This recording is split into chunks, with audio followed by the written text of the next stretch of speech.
Tony Rovira with Azure Minerals. Thank you, Tony. So this is a high-grade discovery that you have in Mexico. It was a surprise find, if I understand correctly, of silver. That's right. It is a silver. When you believed it was originally copper. Do you want to tell us a little bit about how all this happened and the name of it and the basics? We're exploring the project. It's called Alacran, and it's located near the Cananea copper mine in northern Sonora. And that is an area where there's a large number of copper mines that stretch from northern Mexico up into Arizona. And when we were able to acquire the rights to this project from Teck Resources, we went into the area looking for metals that would be likely to be found in the area. And obviously copper is the major metal in that area. However, we always keep our eyes open for other opportunities as well. So for a company of our size, we're always looking for something that is a deposit that would be suitable for a company of our size to be able to develop. And so we're looking for near-surface, high-grade, precious metal and base metal mineralisation.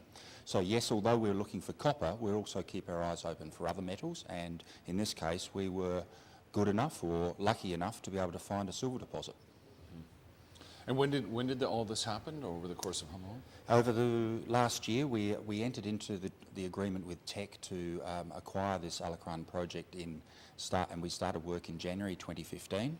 We identified some targets by the middle of the year, by June and July, and we drilled those targets in August, and we announced the discovery in September of 2015. Wonderful. And what has your experience been in working in Mexico in general, in terms of, you know, the social issues and the political issues? I mean, have you been here before with other properties, or is this your first foray into? No, we've been working in Mexico, exploring in Mexico for 10 years now.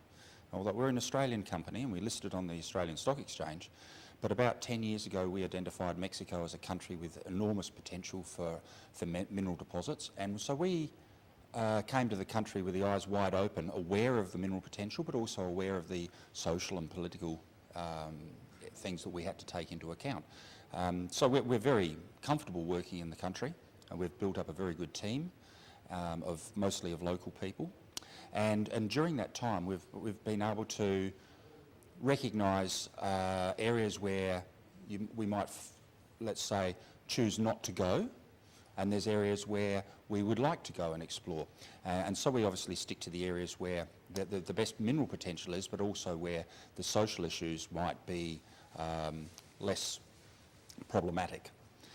So working here both in Chihuahua and in Sonora, we've been here for over 10 years now and have not had any problems whatsoever with any other players in the area. Social movements, activists, NGOs? Nothing like that, and certainly nothing in the way of any problems with cartels or illegal activities whatsoever. So either we're good at what we do, or we're very lucky as well. Certainly the areas that we choose are areas where the likelihood of problems is minimised. Right. And, you know, without giving away any possible secrets or new discoveries or places that you're looking at in the future, I mean, where would you say is the greatest untapped mineral potential in the country? Is it pretty much where you are, or would you say there's other areas that are up and coming? This is the really exciting thing about our discovery, the silver discovery. It's called Mesa de Plata, and it's located on the Alacran project. It is only 10 kilometres from the Cananea copper mine. Now, the Cananea copper mine is the biggest copper mine in Mexico. It's one of the biggest in North America. It is in an area where there's a lot of other copper mining activity going on, and yet this silver deposit has sat there on surface, on top of a hill, unrecognised forever until we discovered it. So I think you can quite safely say that there's opportunities and potential throughout Mexico. You just need to go into the areas with your open eyes and recognise that the potential is right there in front of you. You just have to know what to look for. Well, the most incredible thing too is that copper, everybody thinks Chile. Yeah. Of course, because it's just so dominant.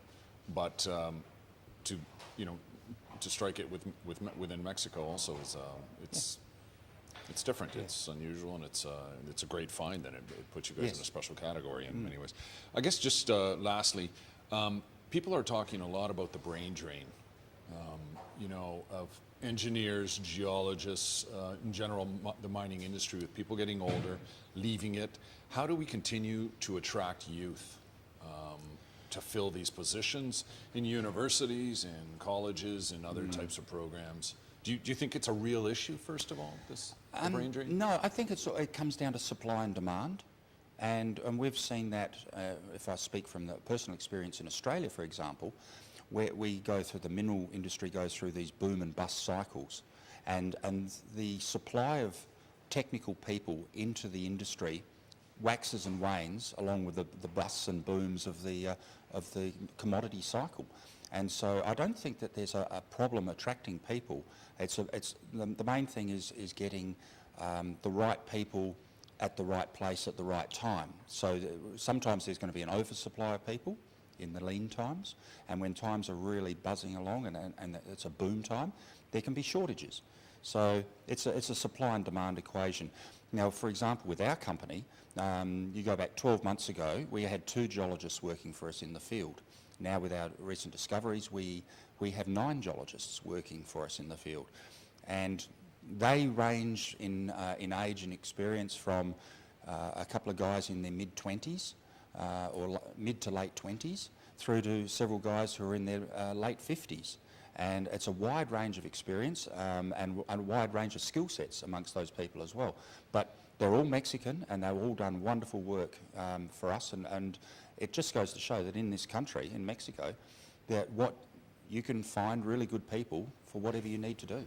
Mexico also recently introduced, just a year and a half ago or so, approximately, obviously strict new tax laws, which are really affecting the producers, I should say. Yeah. Not so much the prospect generators or explorers, but nevertheless. And Australia has followed that similar. They had a situation where your new government now has eliminated the additional taxes. So you must be acutely aware of both scenarios. And I might just pick you up on one point there, that yes, Mexico's brought in this tax. Mexico's brought in this mining tax, if you call it that. It's really it's an additional tax on top of your normal corporate income tax. And you say that it affects the producers, that's true, but it also affects the explorers and the project generators.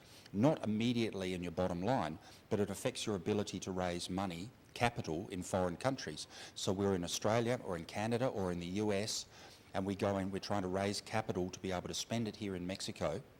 The potential investors go, well, what about that new mining tax they got in Mexico? That really puts a dampener on it, and it does. And it makes life more difficult for trying to raise capital to do the work. So I see it as being a real negative. That's an excellent point, actually. I didn't think of it that way, that in fact it could be affected. That, everybody thinks, well, the tax directly affected companies already operating here, and there's nothing they can do about it. But when you're looking for new funding, they say, well, I don't want it spent in a certain country because my bottom line profit is going to be reduced. And you're right, Australia did bring in a mining tax a few years ago, and it was badly designed, badly implemented. It raised almost no money. It caused a large amount of problems in the country. And 3 years later, a new government came in and overturned it and threw it out. And the industry is much better for it. Excellent. Thank you very much. You're welcome. Mr. Rovira.